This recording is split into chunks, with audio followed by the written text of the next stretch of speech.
Hoy escogimos un texto que está allí ubicado en el capítulo 14 del libro de Job. Del libro de Job. Yo voy a estar leyendo algunos versículos porque yo quiero en esta mañana que tú sepas que todos para Dios somos hijos. Aquí en este lugar no hay nadie más grande uno que el otro. Que lo mismo para Dios es el pastor de la iglesia como es el hermano más humilde que hay adentro de la congregación. Así que vamos allí un momentico al libro de Job y vamos a leer otra vez el texto. ¿Y en qué marco ubica allí el patriarca este pensamiento? Está encabezado el capítulo La brevedad de la vida. Cuando hablábamos hoy aquí, en la mitad de la lección, y estaba explicando el maestro lo incierto que es el futuro.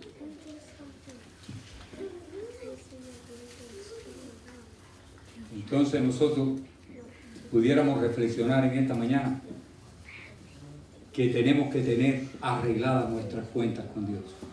Por si acaso, yo estaba saliendo del trabajo de mi esposa y estábamos planificando ir a un negocio que tenía él de verduras y viandas y eso. Y estábamos saliendo del trabajo de mi esposa y cuando llegué a la parte de abajo que el carro no frenó, vino uno y me dio por el costado, pérdida total. Pues nada, me mata ese hombre ese día.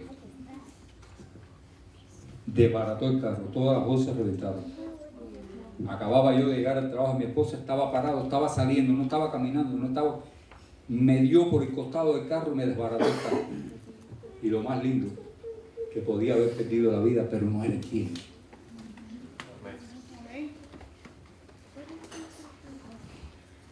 Salí para la iglesia el día del desayuno ahora, el día de la acción de gracias. Salí de mi casa en la esquina de la 78 y ya yo iba llegando al semáforo, estaba en rojo. Pero venía un hombre de edad para mí que se quedó dormido. Le dio a una muchacha por detrás del carro, ese como que se le encendió, empezó a echar humo rápido, ese salió del carro. Y cada vez que veo un accidente estoy en show. Porque en Cuba me podía caer de una bicicleta, pero aquí tú vas montado arriba de un misil. Un carro es un misil. Así que respetemos las leyes del tránsito. Porque hasta una negligencia tiene que pagar un precio. Y estamos hablando de esta manera porque queremos advertir que Dios tiene leyes que hay que respetar. Que Dios tiene un orden que hay que respetar. Y que el día que nos salimos del orden de Dios, el Espíritu Santo está ahí, se encarga de traerte, y hay formas en que Dios te trae y muchas veces no nos gustan. Voy a contar experiencias de mi vida y voy a estarle hablando a la iglesia porque quiero que tú salgas de aquí en esta mañana edificado por Dios. Amén. Que tú salgas transformado. Amén. Que no importa que hace unos segundos atrás, unos minutos, tú estuviste cometiendo un pecado. Que no importa que te hayas caído ayer, que hay oportunidad de salvación.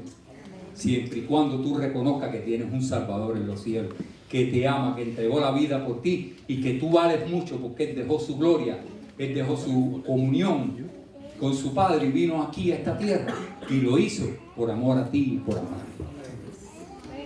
Tienes que entender eso para que tú puedas darte valía personal, porque tú vales mucho para Dios. En la hora en punto que Él baja y deja todo, veda su presencia, su omnipresencia, la vedó por amor a ti y a mí. No la pierde, la veda. Voluntariamente Él vino a esta tierra. Por eso debemos hablar más en las congregaciones, hablar más del sacrificio que Cristo hizo en la cruz del Calvario, porque este tema va a llegar más a tu corazón que otros temas que no tienen la connotación que tiene el amor de Cristo. Porque si no es por el amor de Cristo en tu corazón, ¿con qué Dios te va a salvar? ¿Qué método va a usar? Si Él te dio el libre albedrío y te dio libertad para que tú escojas entre la vida y la muerte, ahora, ¿qué va a hacer Dios para salvarte? Si no es a través del amor de Él en la cruz del Calvario. Si tú no meditas, aunque sea 15 minutos diariamente, en ese sacrificio, mejor que deje la programación de la iglesia. Coge la agenda, pastor, anciano de iglesia, y anúlala. Ahorita estábamos hablando en el banco con relación a la lección de la escuela sabática. Lo que más vale es tu relación con Dios. Porque la experiencia que adquiero yo en la vida espiritual no le vale a mi esposa ni a mis hijos. Y tengo uno que está pagando un precio, pero bien alto.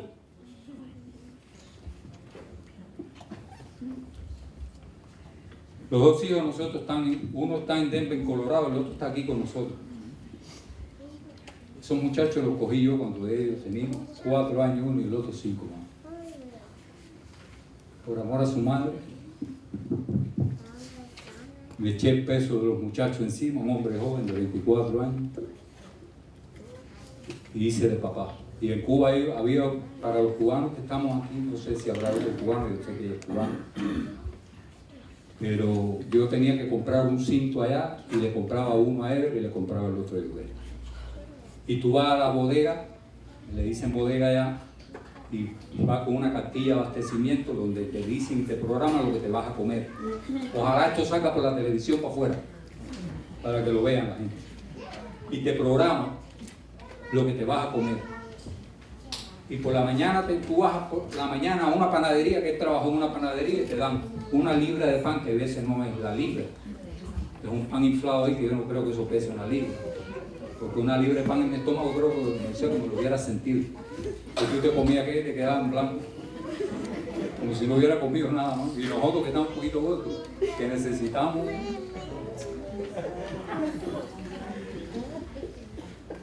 Y te daban 1 libra de pan. Y éramos 4 en la casa. Mi esposa, los 2 hijos y yo. Y yo tenía que estar velando a Joel, el pan de Ever. Yo quería echárselo, comérselo. Y yo tenía que estar atrás de Ever hoy, el pan de Joel. Y si iba a la tienda, le compraba un cinto a él y le compraba uno a su hermano. Bajo tremenda necesidad, usted no se puede imaginar. Día de cocinar en el patio. Día de que no había ni lubricante o queroseno para encender el fogón. Momentos bien difíciles, hermano. Pero usted sabe cómo íbamos para la iglesia. Con una angustia en el corazón tremendo. Y aquí veo a los jóvenes medio muertos con caras, como si estuvieran disgustados por estar dentro de la iglesia. Y tú no sabes cómo Dios te ama, hijo, que me escuchan esta mañana. Cómo Dios te busca.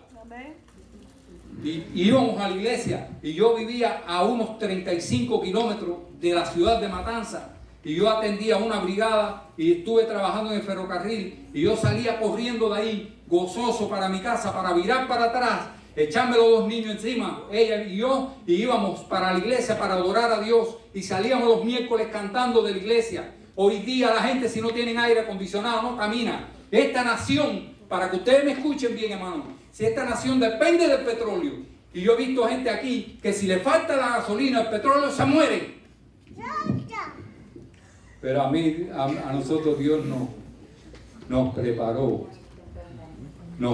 en el sistema de aquel. Por eso digamos, aquí no nos interesa nada. No nos interesa nada. Nos interesa invertir en los asuntos del cielo. No es pecado tener el carro. Yo tengo un carro 2012 ahí. Miren, no sé ni cómo lo cogí. Me desbarataron ese carro. Y yo estaba pagándole un full cover, un seguro, porque en Cuba tú no tienes nada de eso, un carnecito de identidad, que es lo único. Con él yo comía por la orilla de la carretera helado y todo, porque no había ni cuchara. Yo me iba a hacer la obra misionera, iba a las iglesias a predicar, y cuando yo salía muerto de hambre, comía una caña por el camino, que hay muchos cañaverales, y me comía un par de canutos de caña para darme energía hasta que llegara a mi casa. Y cogí el carnet de identidad y estaba por el camino y comía helado con él o comida con él. Y lo lavaba después y dale. No había más nada.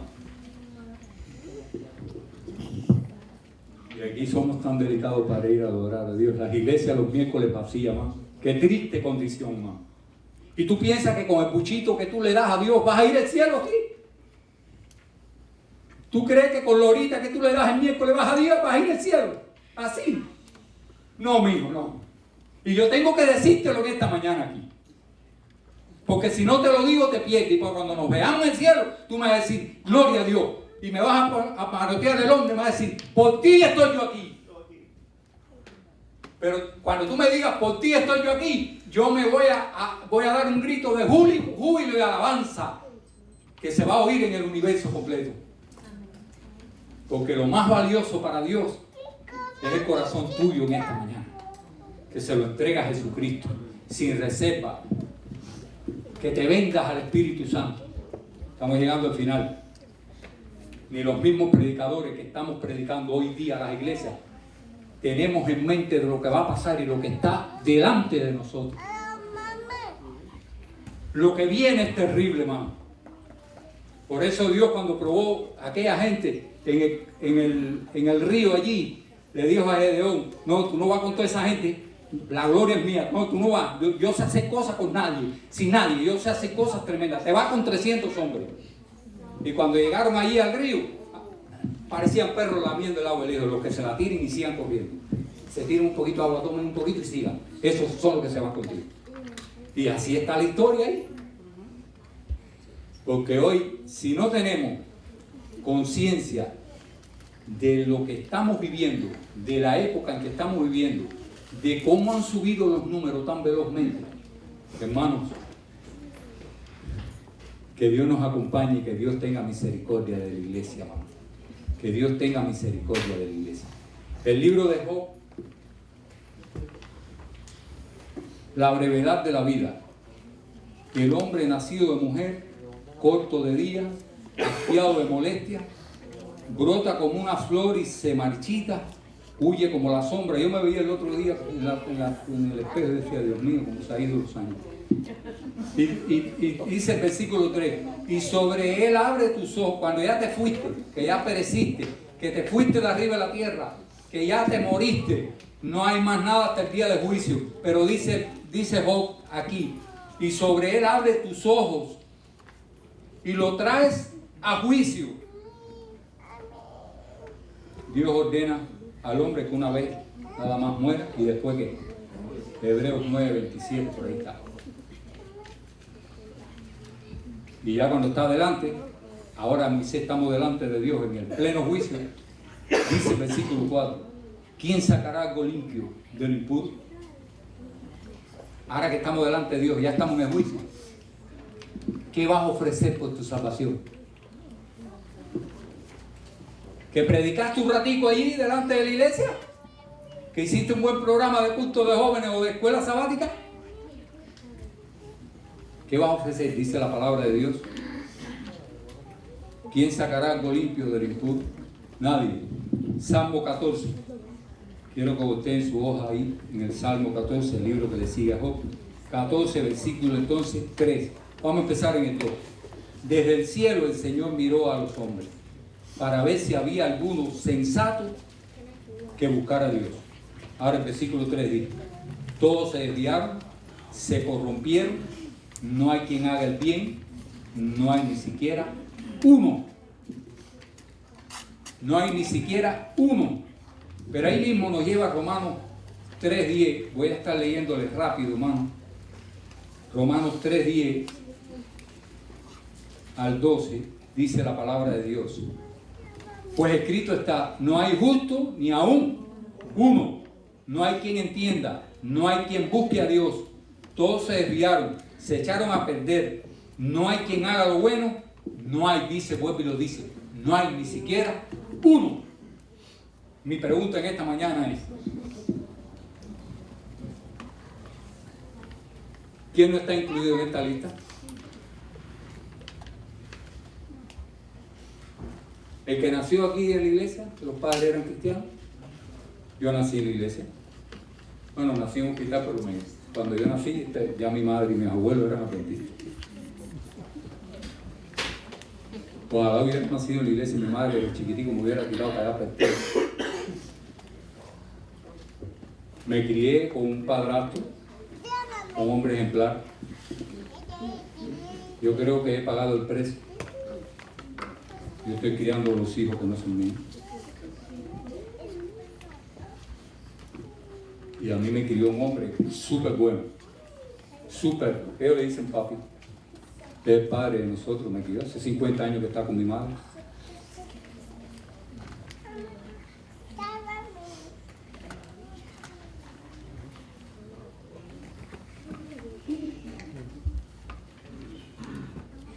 ¿Quién no está en esta lista? Pastor de la iglesia, ¿dónde está la hermana Iris? ¿Tú no estás en esta lista? En lo que acabamos de leer, todos nos corrompimos, todos nos echamos a perder. ¿Quién es el bárbaro aquí? Como dicen, decimos, ¿quién es grande? ¿Quién? ¿Quién es mero mero? ¿Quién? ¿Estamos entendiendo la palabra de Dios? Entonces, ¿por qué nos miramos? Y muchas veces ya entró. ¿Te disgusta la presencia de alguien aquí? ¿Te disgusta mi presencia en esta mañana? Pues te de acuerdo conmigo. Más te vale.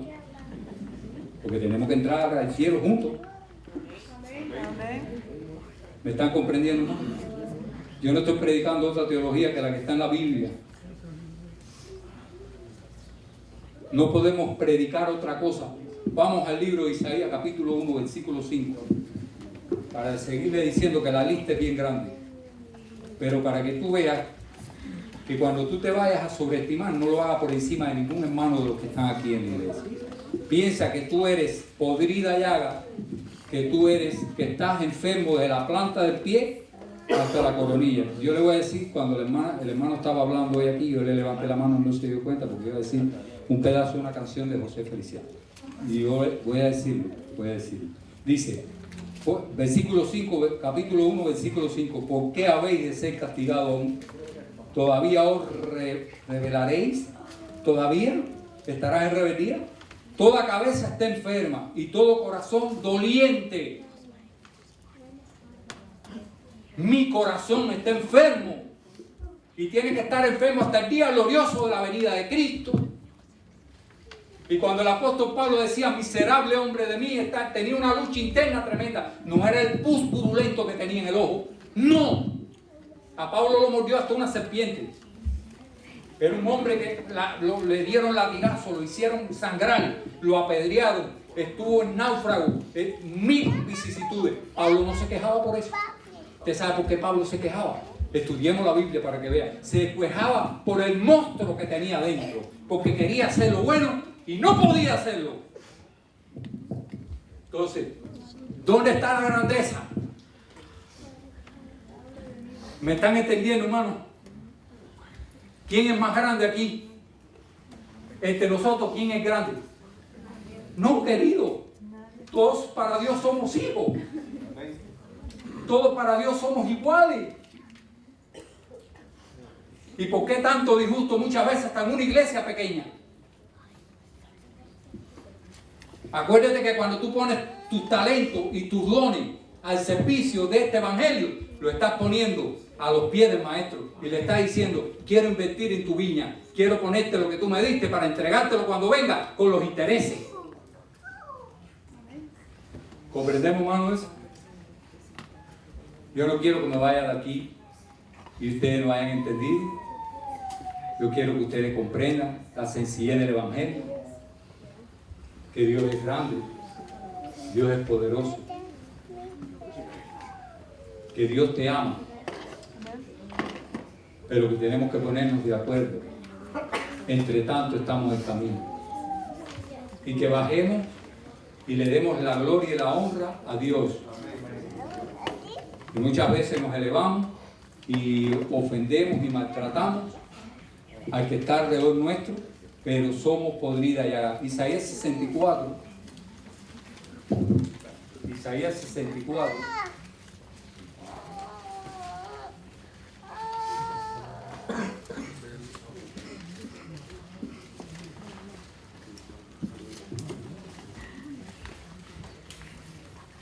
Versículo 6 dice la palabra de Dios: todos somos como suciedad, todos nuestros actos de justicia como trapos inmundos, todos caímos como hojas secas, nuestras maldades nos arrastraron como el viento. Nadie invoca tu nombre, versículo 7. Nadie se despierta para cuidarse de ti.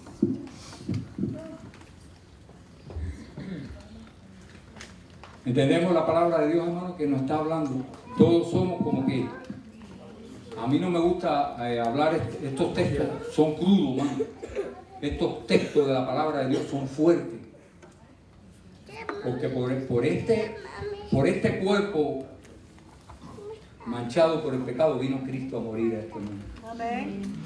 Por eso le decía al principio, hermano querido, si no es el amor de Cristo que te conmueve, ¿qué te va a conmover en este mundo? ¿De qué manera Dios te va a salvar? ¿Por qué tenemos que esperar a enfermar o por qué tenemos que esperar a estar en tragedia para dar pasos? Tengo un hijo que está pasando por una situación bien penosa. Lo operaron de un ojo hace poquito. Solamente Dios sabe lo que va a hacer con su ojo. Lo asaltaron en Denver, Colorado, y se fue para allá arriba. No tenía que ver, estaba allá. Porque estudiamos la lección de escuela sabática. Vamos a tal ciudad para hacer dinero allá, y allá viviremos y haremos. Pero cada paso que tú das en esta vida, tienes que contar con Dios para verlo. Yo tengo una persona bien allegada a mí que se ha mudado como 9 o 10 veces aquí en este país. Y está por mudarse, yo andaba buscándole otra mudada. Ahí yo andaba buscándole otra mudada. Yo no me muevo si Dios no me dice muévete. Dios no sabe decirte muévete. ¿Te vas a mudar ahora? ¿Te vas a ir a otro lugar? Yo me recuerdo que a Abraham Dios le dijo, levántate porque no puedo trabajar contigo entre tu familia, está llena de idolatría, pero vete a la tierra que yo te mostraría. Abraham se levantó y se fue. ¿Quién lo ordenó que se levantara y se fuera? Nosotros podemos aspirar a tener buenas casas. Nosotros podemos aspirar a tener un buen carro. Porque Cristo se hizo pobre para que yo fuera rico. Porque Él vino a morir para que tú tuvieras vida. Eso es lo que dice la palabra de Dios. Porque Él vino con una cuenta regresiva de 33 años. Tenía que apuntarse en hacer lo que iba a hacer, porque Él iba a morir. Pero tú y yo vinimos aquí ¿a qué? A plantar casa. Vinimos aquí a tener tarjetas de crédito, a hacer planes. Dios nos trajo aquí con ese objetivo. Pero Él no. Él vino aquí con una visión y una misión. Y la cumplió. De morir en la cruz del Calvario por cada uno de nosotros. Y la cumplió. Y abrió un camino de salvación y de esperanza para aquellos que están desalentados hoy. Abrió un camino de esperanza para aquellos que no tienen esperanza en este mundo, que viven sin Dios y sin salvación. Él abrió un camino de esperanza para cada uno de nosotros cuando después de caminar en el Evangelio y caminamos y transitamos esta vía, nos sentimos a veces acongojados, llenos de dolencia, llenos de muchas veces el futuro para nosotros es tan incierto que como que parece que Dios desapareció de nuestras vidas. Yo prediqué en la iglesia local el sábado pasado, cuando yo pasé por la orilla de los bancos, ya me iba. Una señora me agarró, ella tenía un muchacho, me parece que tenía problemas, y cuando él le llegaba algo al corazón, yo sentía que la música le llegaba, daba 2 o 3 palmadas. Y yo estaba predicando y yo sentía las palmadas. Cuando yo miré, era un muchacho que tuvo problemas. Y yo me le voy acercando a ella y ella me deja caer un papelito en el bolsillo. Y yo la abracé y me abrazo del muchacho. Y el muchacho trató de abrazarse y atraerme a él.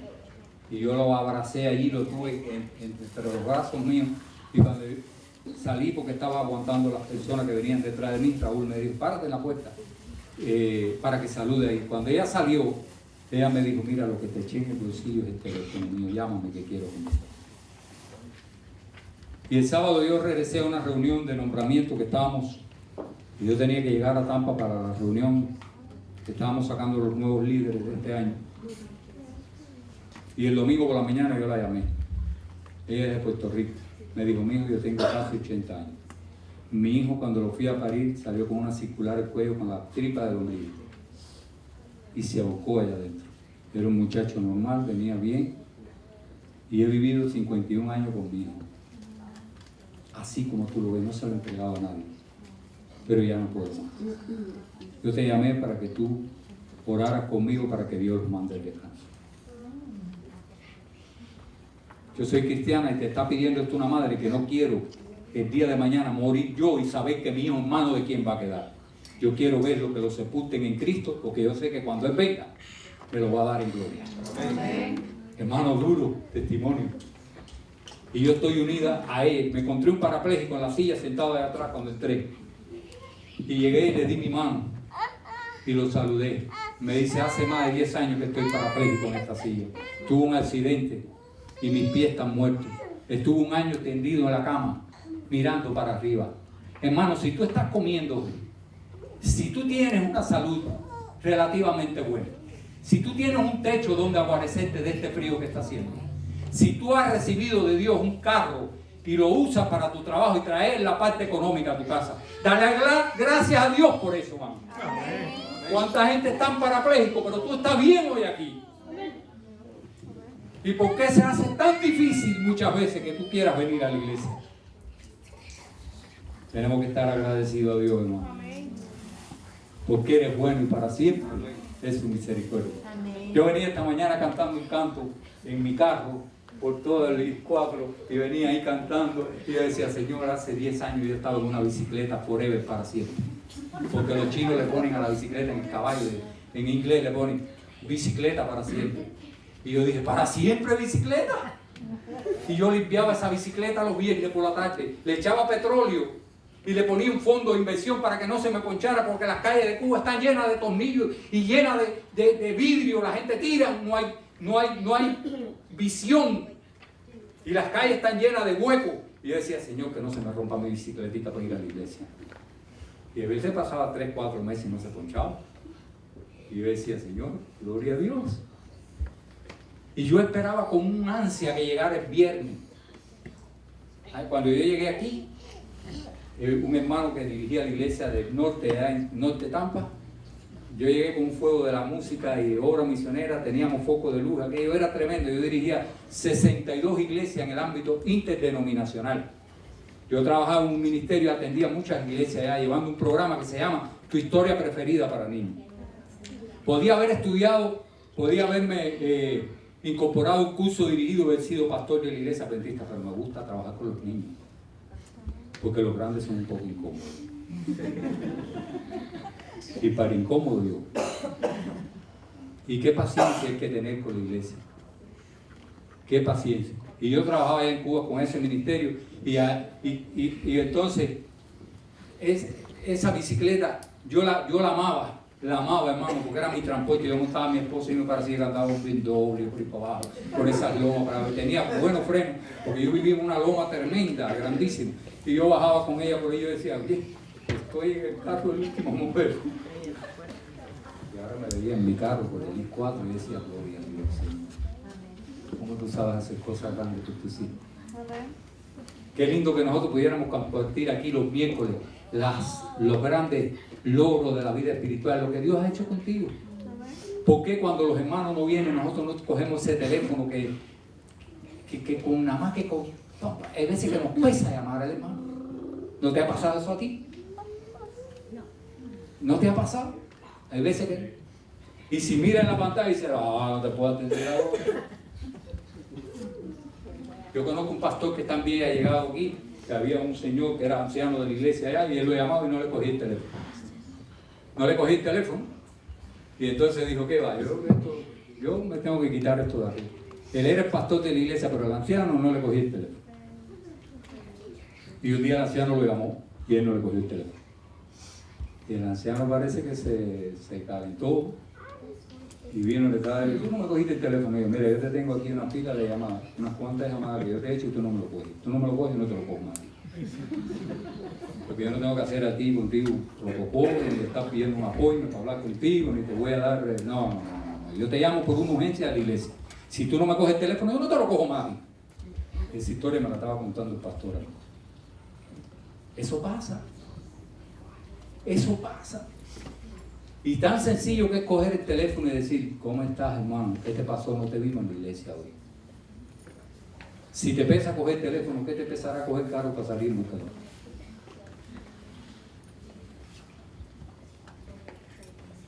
Que Dios nos acompañe y tenga misericordia de nuestra iglesia y de cada uno de nosotros. Porque si esa lección que tuviste hoy ahí, ese libro de Santiago tiene que estremecer la iglesia adventista a nivel mundial. Porque el evangelio es algo práctico. Porque yo no valgo más que tú, mano. Lo único que Dios me dio y ahora yo estoy reventando mi don aquí. Lo estoy explotando. Porque no me puedo negar. Porque usted no sabe lo que me pasa a mí si yo me niego a hacer esto. ¿Me puedes comprender, hijo? ¿Me puedes comprender? ¿Puedes entender esto que te estoy diciendo? Que yo tengo mi relación con Dios y que es constante. Llegué aquí a este país sin nada y hoy tengo una casa. Usted no quiera saber cómo yo viví en Cuba. Yo ponía una sombrilla, ¿cómo le dicen aquí en Paraguay, no? Sombrilla, bien grande, arriba de la cama cuando empezaba a llover. Y como yo soy anticomunista, a mí me tenían allá, y mi hermano Daniel igual, ellos sabían que nosotros nos simpatizamos con el proceso revolucionario, pues no me querían dar materiales para yo reconstruir mi casa. Y un día, llevé un sobrino mío a dormir conmigo, que apenas tenía, así, él está aquí, está preso, ahí está. Chiquitico así. Y el cuerito, la pelota de mi esposo siempre está lloviendo. Me decía, tío, ¿qué? Esto es diluvio, me decía, no. Espérate, yo te voy a poner una sombrilla, mano. Ponía la sombrilla encima un poquitero y el agua, querido, caía por los lados porque el escaparate y la pared, aquello era tremendo. Y hoy tengo una casa, Dios mío, gloria a Dios. Amén. Pero mi casa es tuya. No hablo esto porque quiera decirle a ustedes que mi mano derecha le va a hablar a mi mano izquierda y decirle lo que he hecho. No, mano, que tú tienes que tener esa experiencia con Dios. Que quizás la trayectoria en que José salió de su casa odiado por sus hermanos hasta aquí fue un tiempo en que tuvo que aprender, en que tuvo que prepararse para llegar a ser el primer ministro de una nación pagana. Gloria sea tu nombre en esta mañana, porque tú sabes hacer cosas extraordinarias.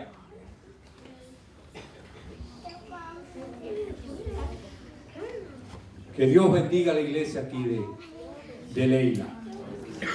Yo quiero que ustedes se lleven en su corazón en esta mañana. Lo más importante es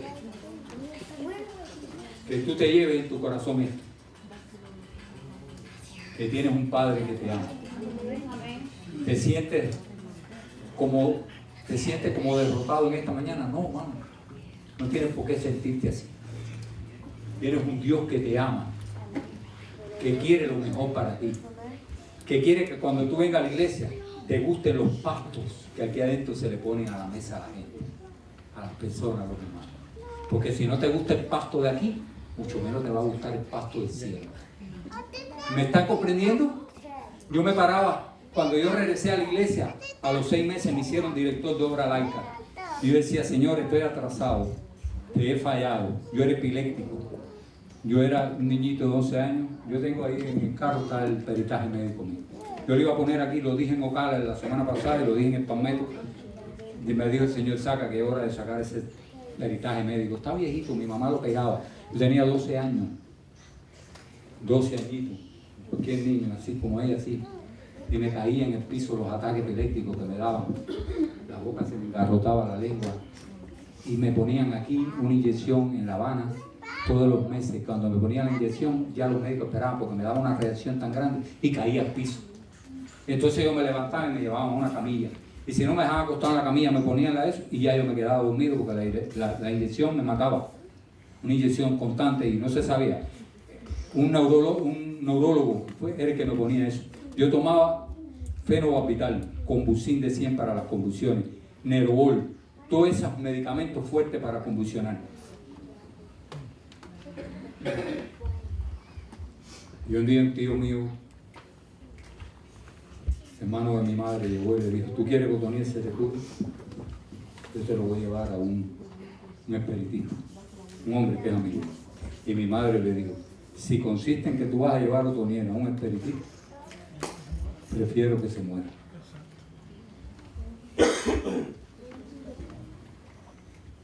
Mi madre le dijo, prefiero que se muera.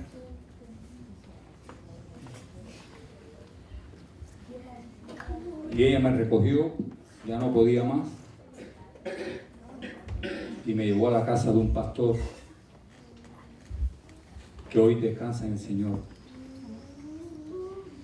que le decían el apóstol Pablo de Cuba, el pastor Roberto Pols y apóstol. Y me llevó a la casa pastoral y yo recuerdo, entró y le dijo, pastor, ya no puedo más con Tony. Y me llevó al cuarto de él, donde él tenía su escritorio, sus libros, todo su... Y me puso la mano encima de mi cabeza. Y la mano temblorosa de él, yo lo sentía demasiado.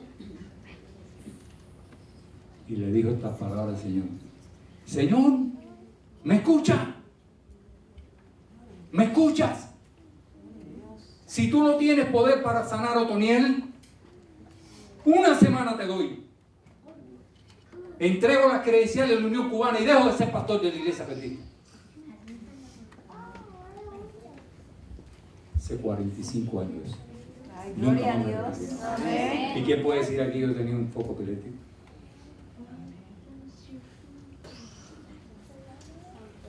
Estoy en deuda con Dios. Pero tú también estás en deuda. Que hay mucha gente que no tiene identidad para andar en esta nación. ¿Cierto? Hay muchos. Otras familias separadas. Pero la tierra es de Jehová. Amén.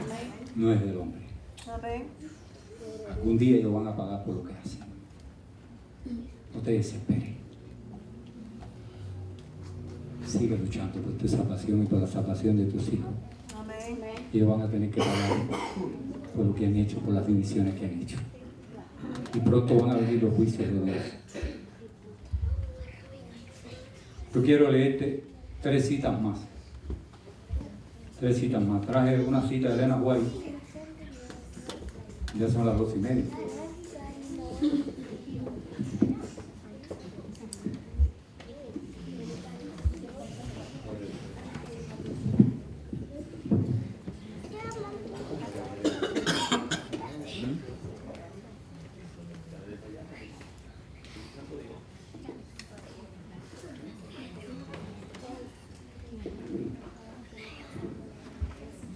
Ahí en la historia del Edén, en capítulo 3, usted ve la caída del hombre. Capítulo 3 de Génesis, usted puede estudiar la caída de Adán y Eva. Eva se transformó para Adán en su tentador. Esta historia está en el libro Historia de la Redención, en el capítulo 4. Yo voy a leer 2 o 3 pensamientos para que ustedes vean cómo ese pecado de Adán nos afectó a cada uno de nosotros. Tomó entonces del fruto Eva y comió. E imaginó que sentía el poder vivificante de una nueva y elevada existencia como resultado de la influencia estimulante del fruto prohibido. Se encontraba en un estado de estación extraña y antinatural. Cuando buscó a su esposo con las manos llenas del fruto prohibido, le habló acerca del sabio discurso de la serpiente y manifestó su deseo de llevarlo inmediatamente junto al árbol del conocimiento. Lo quería llevar. Cuidado con nuestras esposas. Le dijo que había comido del fruto y que en lugar de experimentar una sensación de muerte, sentía una influencia estimulante y placentera. Si es pecado.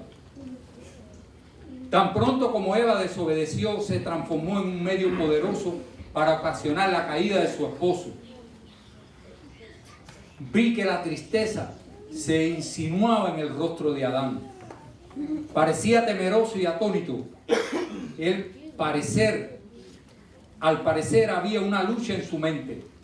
Le dijo a Eva que estaba casi seguro que se trataba del enemigo, cual él se los había advertido, y que de ser así, ella iba a morir. Él tenía que haber dejado que muriera. Que Dios la reemplazara. Miren esto ahora.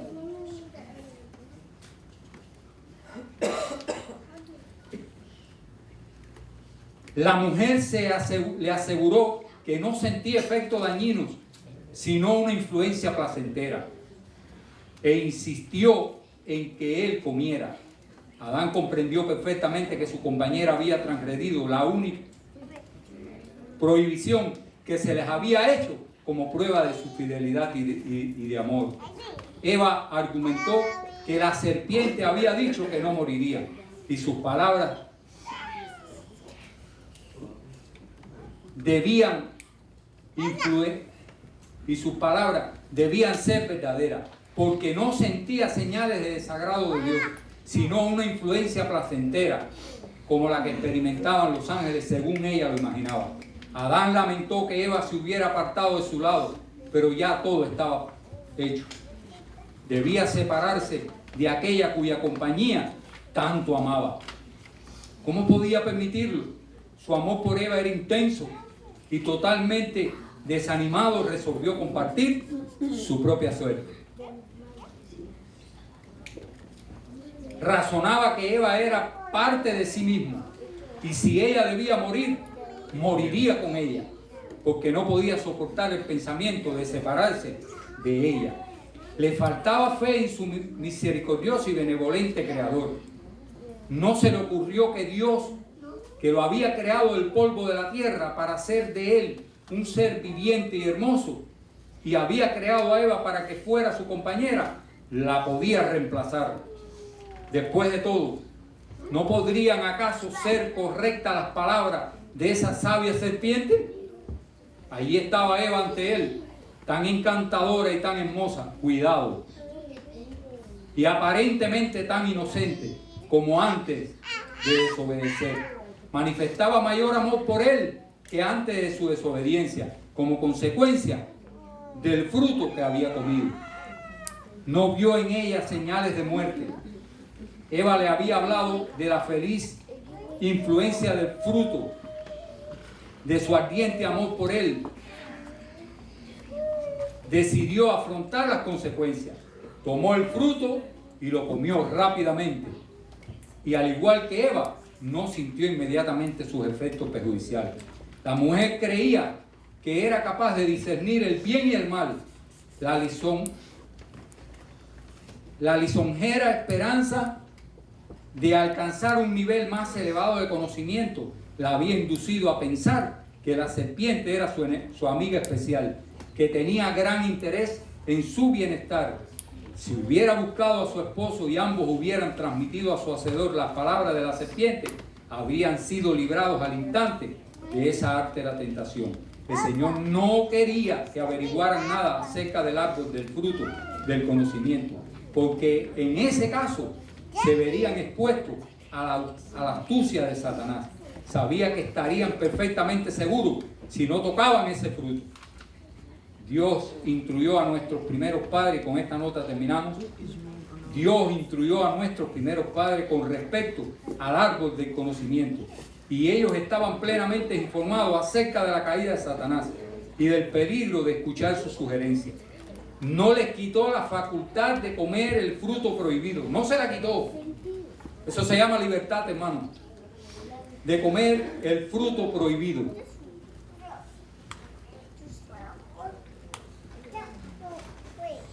Dejó que como seres moralmente libres creyeran su palabra, obedecieran sus mandamientos y vivieran, o creyeran al tentador, desobedecieran y perecieran.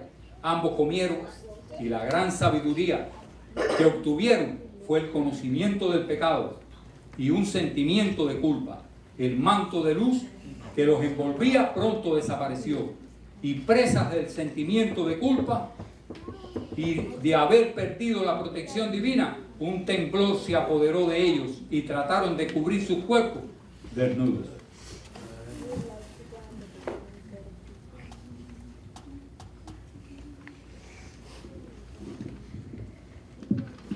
Todo hombre siente miedo.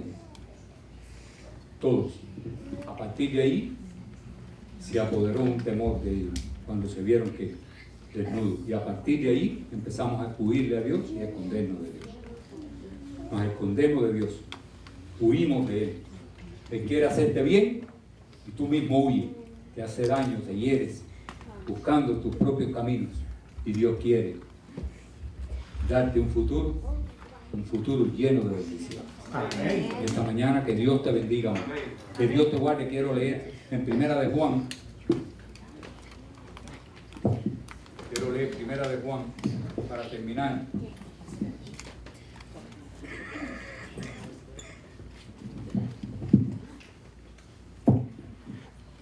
Primera de Juan, capítulo 5, Primera de Juan, capítulo 5. Verso 11 y 12 dice la palabra de Dios. Este es el testimonio que Dios tiene. 11 y 12. Este es el testimonio que Dios nos ha dado vida, y esta vida está en su Hijo. El que tiene al Hijo tiene la vida.